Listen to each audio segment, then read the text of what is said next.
In today's video, I'm going to show you how to lock or protect your Instagram profile picture in 2026. Instagram doesn't allow a full lock like some people think, but there are ways to limit who can see or zoom into your profile photo. So let's dive in. First, you need to open the Instagram app and go to your profile. Tap the three lines in the top right corner, then select settings and privacy. Next, go to privacy and then account privacy. Here, look for an option called allow profile picture expansion or profile photo expansion.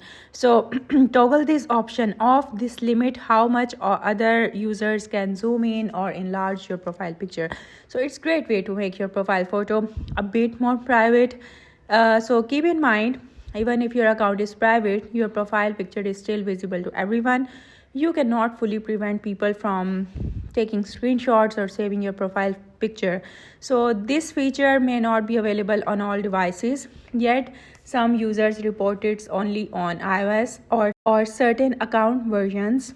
Avoid using third-party apps that promise to lock your profile picture, as they can be risky. So if you want better privacy, use a generic or less identifiable profile picture like a logo or cartoon.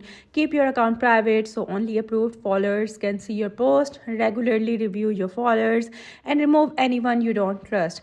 And that's how you can protect or lock your Instagram profile picture in 2026. I hope you like the video. That's it for today. Thank you for watching.